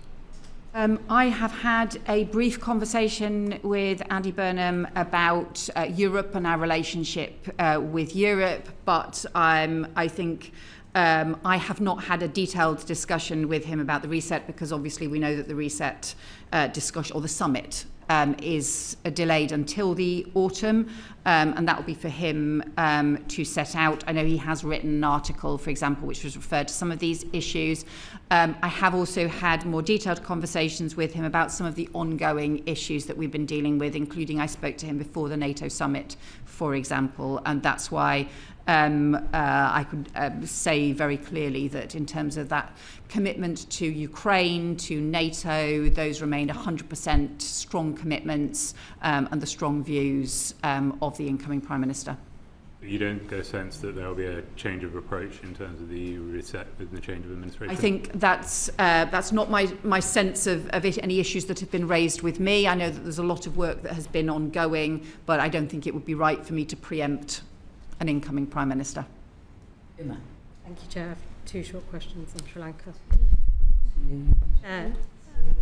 Foreign Secretary, last summer I asked your predecessor about horrific mass graves uncovered in Chemini in the northern province of Sri Lanka. Since then, nearly over 400 bodies have been excavated and recovered, including those of children and babies. Families of the disappeared and Tamil civil society organisations have repeatedly called for excavations to be placed under international monitoring, citing the repeated failure of Sri Lanka's domestic mechanisms. The UK is a world leader on issues to do with mass graves. My team and I have met with Bournemouth University, who've done extensive work on developing a comprehensive human rights framework for mass grave protection, investigation and engagement. It's called the Bournemouth Protocol. It highlights the need for identification of protection of a chain of custody in evidence collection for future accountability. Would the Foreign Office, would the FCDO consider working with Bournemouth University on that Bournemouth Protocol and support the DNA identification involving affected families, working with our international partners? I will certainly look at that Bournemouth University work. I'm not aware of the details of it. I can also tell you that at the end of May, I did meet with the Sri Lankan Prime Minister, with Minister Malhotra as well, and we did explicitly discuss the issues around the investigations of historic abuses, the importance of delivering justice for victims and their families as well. So we did discuss that and the importance of that. Thank you. I want to ask you on humanitarian workers. 20 years ago, in August 2006, 17 members of Action Against Hunger were executed in their office in Muthur in Sri Lanka. They were clearly identified as humanitarian workers via their clothing. There's compelling evidence pointing to the likely responsibility of Sri Lankan security forces. The UN High Commission for Human Rights and the Sri Lankan Monitoring Mission and other NGOs have concluded that the massacre was also subject to attempts of concealment by the authorities. The absence of justice for the families of these aid workers and the impact on aid workers around the world in conflict zones around the world is being met with impunity. Can I ask whether your department have raised this specific case with the Sri Lankan government? And if not, would you join Action Against Hunger in their calls to ask for justice here? I don't know whether we have raised that individual case, and let me check, because obviously we have the diplomatic engagement at every level, so let me get back to you on that. We certainly raised the broader issues around the need for accountability for the detailed investigations, because it becomes part of effectively a truth and reconciliation process that is critical, but I will follow up on that individual case. Thank you.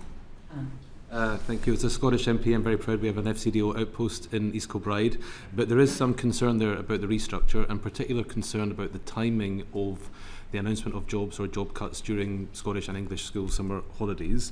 Unions are also concerned to say that we may not be following Cabinet Office redundancy principles. Can I just ask, maybe it's for the Permanent Secretary, are you following Cabinet Office redundancy principles?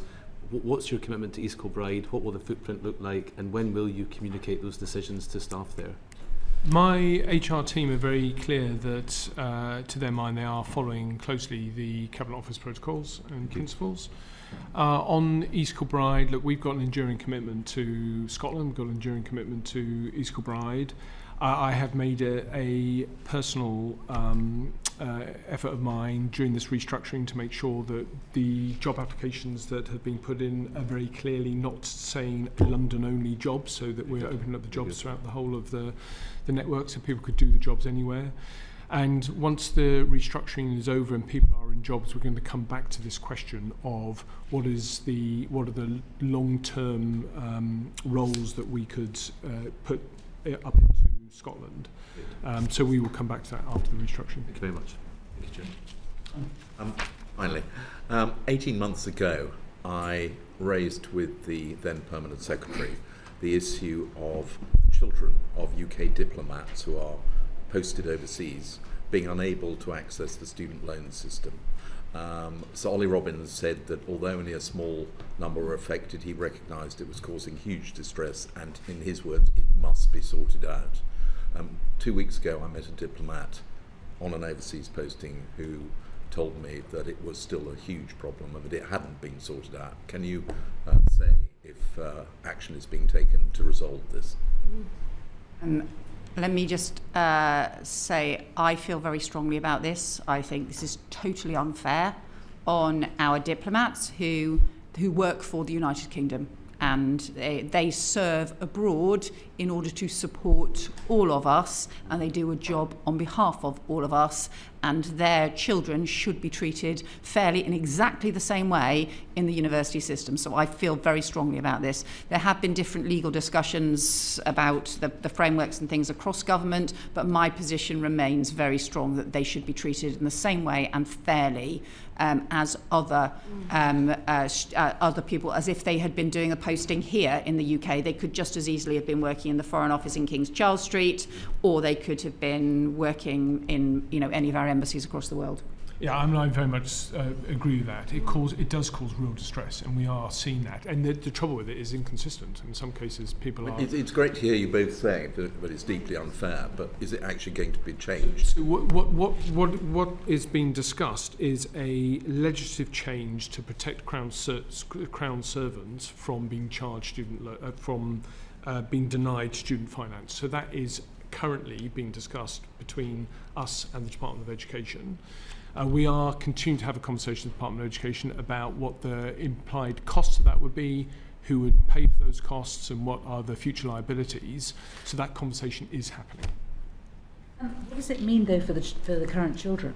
I mean, so kids at university now, or kids at university next year, will they need to pay the full amount? Will they get reimbursed? Well, we are supporting people who are facing this with the examples of cases where other diplomats have been successful in terms of what information they provided to the student loan finance body and to try and support them in that application. But ultimately, I hope that they won't be denied finance, because ultimately they won't be able to go to university. We're making representations. Basically, we're making representations on behalf of individual cases to try and get them resolved. So we're doing that on a case-by-case basis. We want some blankets, some kind of overarching safeguards, because this should not be coming up for anybody. No. Frankly, personally, I think it is totally bonkers. I think it's a bonkers interpretation of what's going on. Yeah. So if you want to make a very loud noise about this as well, please, by all means do, because I just think it is completely unfair on our diplomats and on their kids who, deserve the same chances at university as everybody else. Well, thank you. Thank you. And can I just say thank you very much to both of you for coming before us. We really appreciate it. I know that you've undertaken to write to us on several points, so we look forward to hearing from that. And if there's something which occurs to you in the meantime, then please send that to us as soon as possible. Thank you very much. Thank you. Order.